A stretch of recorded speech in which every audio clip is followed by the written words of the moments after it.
Hello everyone, अध्ययन कक्ष में आप सभी का स्वागत है। आज की इस वीडियो में हम बात करेंगे फॉरगेटिंग की और इसकी थ्योरीज की। तो सबसे पहले हम समझेंगे फॉरगेटिंग को कि फॉरगेटिंग क्या होती है। तो जो फॉरगेटिंग एक कॉमन प्रॉब्लम है जिसे कि हम सभी ने एक्सपीरियंस किया हुआ है। तो जब भी हम लर्न मटेरियल को भूल जाते हैं, मतलब कि हम उसे याद नहीं कर पाते हैं, तो उस चीज़ को हम फॉरगेटिंग कहते हैं। अब ऐसा नहीं है कि ये किसी स्पेसिफिक पर्सन की बात हो रही है। जो फॉरगेटिंग है इसे हम सभी एक्सपीरियंस करते हैं। अब हमने बहुत सारी चीज़ें सीखी होती है, बहुत सारी इंफॉर्मेशन हमारी मेमोरी में स्टोर होती है और हमें सब कुछ याद नहीं रहता है। ऐसी बहुत सी चीज़ें होती हैं, ऐसी बहुत सी इंफॉर्मेशन होती है जो कि हम भूल जाते हैं। So forgetting means not able to recall और रिकॉग्नाइज समथिंग लर्नड अर्लियर। मतलब कि जो भी आपने ऑलरेडी सीखा हुआ है, जो भी ऑलरेडी लर्न मटेरियल है, जब हम उसे रिकॉल नहीं कर पाते तो उस चीज़ को हम फॉरगेटिंग कहते हैं। अब ये परमानेंट भी हो सकती है और टेम्परेरी भी हो सकती है। मतलब कि ऐसा हो सकता है कि आप उस चीज़ को परमानेंटली भूल चुके हो या फिर आप टेम्परेरी उस चीज़ को भूले हो। तो जो आपकी फॉरगेटिंग है परमानेंट भी हो सकती है या फिर टेम्परेरी भी हो सकती है। नेक्स्ट अब हम बात करेंगे टाइप्स ऑफ फॉरगेटिंग की। तो जो फॉरगेटिंग है ये दो तरह की होती है, natural forgetting and unnatural forgetting. सबसे पहले हम बात करेंगे नेचुरल फॉरगेटिंग की। जो नेचुरल फॉरगेटिंग है ये फॉरगेटिंग का एक नॉर्मल प्रोसेस है, एक प्राकृतिक तरीका है।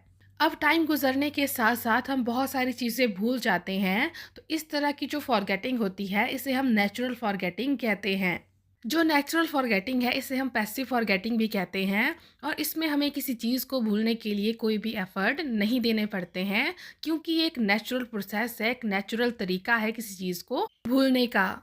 दूसरी ओर जो अननेचुरल फॉरगेटिंग है इसे हम एक्टिव फॉरगेटिंग या फिर मॉर्बिड फॉरगेटिंग भी कहते हैं। इस तरह की जो फॉरगेटिंग होती है यहाँ पर इंडिविजुअल को एफर्ट्स देने पड़ते हैं।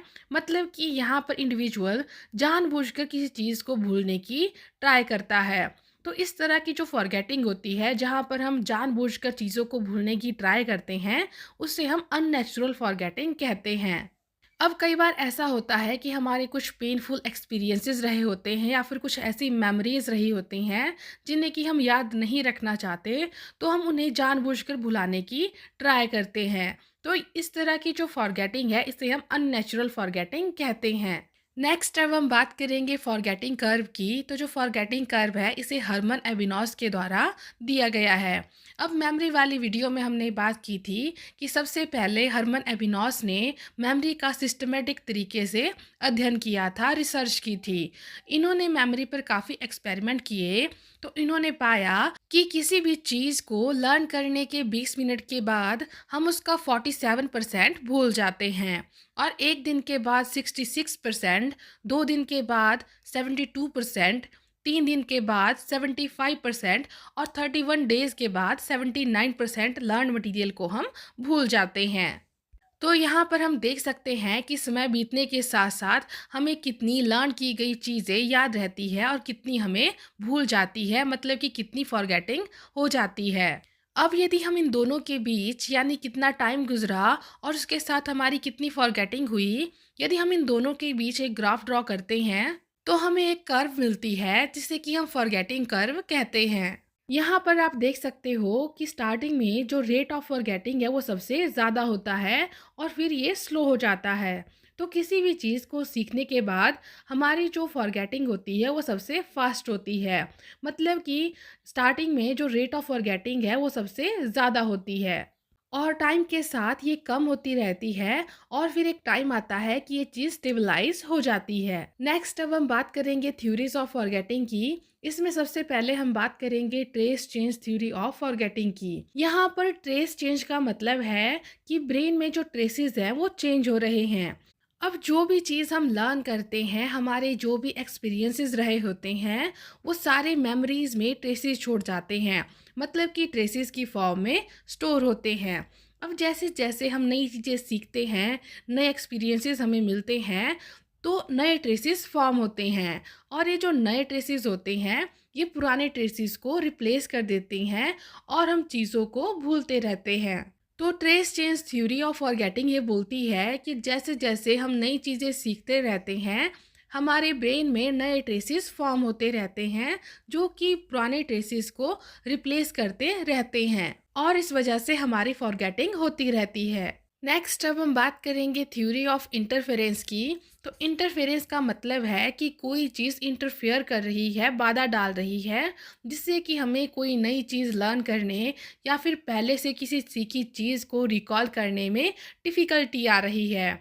सो theory of interference states that forgetting is due to interference between various informations that the memory stores contain। अब हमारी मेमोरी में बहुत तरह की इंफॉर्मेशन स्टोर है, बहुत सारा डेटा स्टोर है, और जब ये जो डेटा है एक दूसरे के साथ इंटरफेयर करने लगता है, इंटरफेरेंस क्रिएट करता है, तो उस वजह से हमारी फॉरगेटिंग होती है।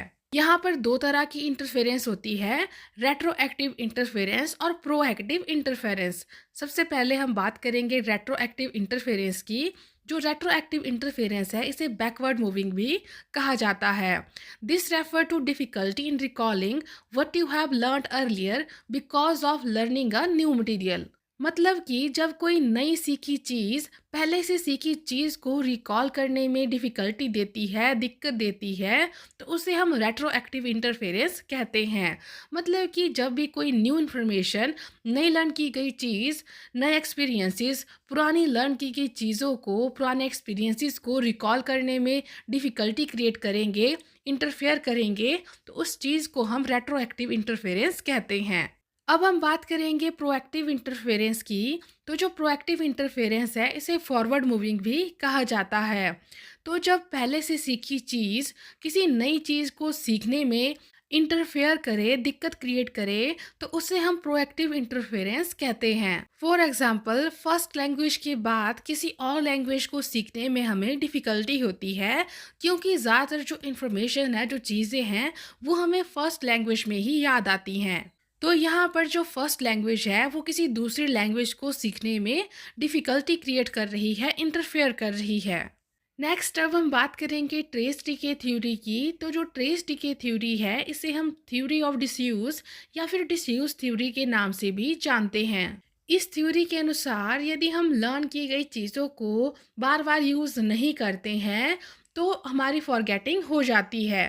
ऐसा इस वजह से होता है क्योंकि जो भी हम याद करते हैं, जो भी हम लर्न करते हैं, वो मेमोरी ट्रेसेस की फॉर्म में स्टोर हो जाता है। और यदि हम इन मेमोरी ट्रेसेस को यूज़ नहीं करते हैं तो ये ट्रेसेस टाइम के साथ धुंधले हो जाते हैं और हम धीरे धीरे चीज़ों को भूल जाते हैं। तो जो ट्रेस डीके थ्योरी है ये बोलती है कि यदि हम इंफॉर्मेशन को यूज़ नहीं करेंगे तो वो डिके हो जाएगी, मतलब कि धीरे धीरे उसकी फॉरगेटिंग हो जाएगी।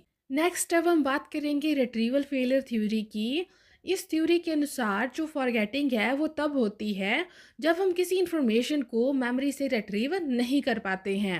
अब ऐसा नहीं है कि वो चीज़ हमारी मेमोरी में स्टोर नहीं है, वो चीज़ हमारी मेमोरी में तो स्टोर होती है, लेकिन जिस टाइम पर, जिस मूवमेंट पर हमें उसकी ज़रूरत होती है, उस मूवमेंट पर हम उसे रिकॉल नहीं कर पाते हैं, क्योंकि जो अप्रोप्रिएट क्यूज़ होते हैं उनकी अब्सेंस होती है।